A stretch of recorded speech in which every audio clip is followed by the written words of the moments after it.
আজ আপনাকে একটা গল্প শোনাচ্ছি। একদিন এক ব্যক্তি নিজের দ্বারে লিখে দিলেন, আজ আমি ভীষণ দুঃখী, আজ আমার সাথে কেউ দেখা করতে আসবেন না। কিছুক্ষণ পরে তার এক বন্ধু এলো, সে সেই লেখা পড়ল, তাও গিয়ে তার সাথে দেখা করল। সে বলল, আমি লেখাপড়া জানি না, কিন্তু আমার বন্ধুর মনের এই বেদনা, এটা আমাকে সবসময় ডাক দেয়। এরাই হলো আসল বন্ধু। কোনো কারণে আপনি যদি দুঃখ পান, কোনো সমস্যার সমাধান না বের করতে পারেন, এই সংসার থেকে আলাদা হয়ে যেতে চান, তাও এই বন্ধু আপনার সাথেই থাকবে। সমস্যার সমাধান না দিতে পারলেও আপনার সম্বল হয়ে অবশ্যই থাকবে। হয়তো আপনার দুঃখ কম করতে পারবে না, কিন্তু আশার আলো অবশ্যই দেখাবে। যখন আপনি সংসারের থেকে আলাদা হয়ে যান, তখনও আপনার সাথে যুক্ত থাকে আপনার এই বন্ধু, আসল বন্ধু। এবারে আমরা মানুষেরা বড়ই বিচিত্র। তারা সব সময় যে কোনো জিনিসের মাহাত্ম্য দুবার বুঝতে পারে। এক, তা পাওয়ার আগে। দুই, তা হারাবার পরে। এবারে ঠিক এরকমই আমাদের বন্ধুরাও হয়। যদি আজ আপনার বন্ধুরা আপনার সাথে থাকে, তাদের প্রতি কৃতজ্ঞ থাকুন, তাদের প্রসন্ন রাখুন, তাদের মাহাত্ম্য বুঝুন। কারণ একবার আপনি এদের হারালে অনুতাপ করলেও আর এদের ফেরত পাবেন না। তাই ভালোবাসুন, বন্ধুত্ব বজায় রাখুন, আর আমার সাথে প্রসন্ন হয়ে বলুন, রাধা রাধা। সময়, কথায় বলে সময়ের পূর্বে কিছুই হয় না। প্রতিটা ঘটনার একটা সময় থাকে। সময়ের আগে না সূর্যোদয় হয় আর না সূর্যাস্ত হয়।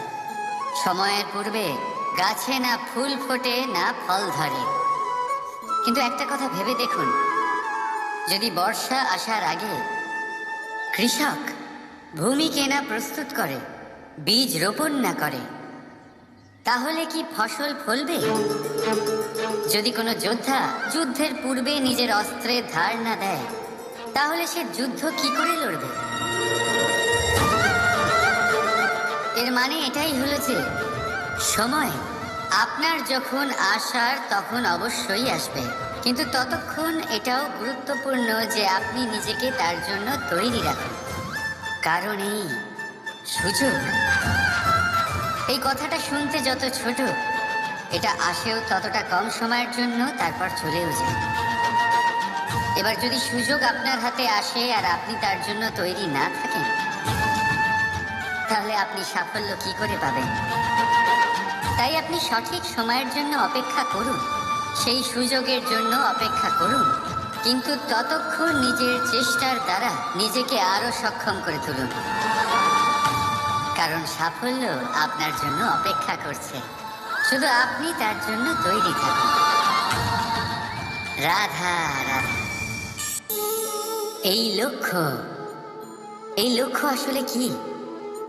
এই লক্ষ্য তাই যা আমরা পেতে চাই। এই সংসারে সুখী কে হয়? সুখী সেই যে তার লক্ষ্য পেয়ে গেছে।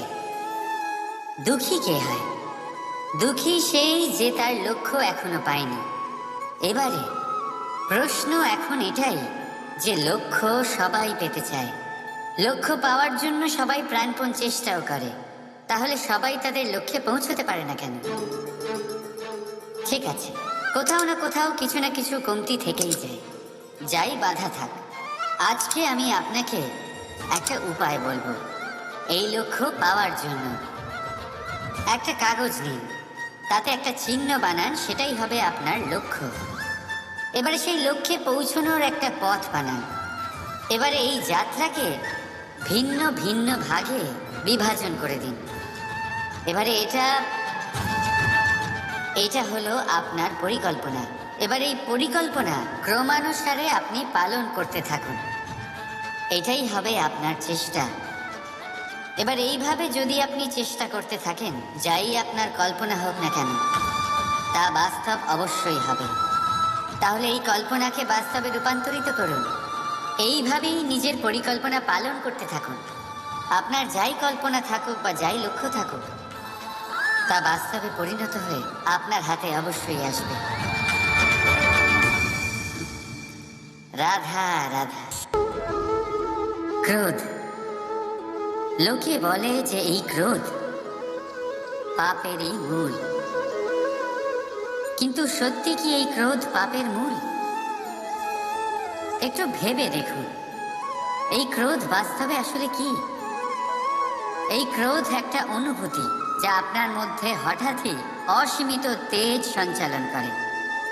এবারে আমি আপনাকে কিছু উদাহরণ দিচ্ছি যাতে আপনি বুঝতে পারেন যে ক্রোধ আপনার জন্য ভালো কি না। যদি কারোর সাথে অন্যায় হয় আর এটা দেখে আপনার ক্রোধ হয়, আর এই ক্রোধ আপনাকে তার সাহায্য করতে প্রেরণা যোগায়, তাহলে এই ক্রোধ অবশ্যই ভালো।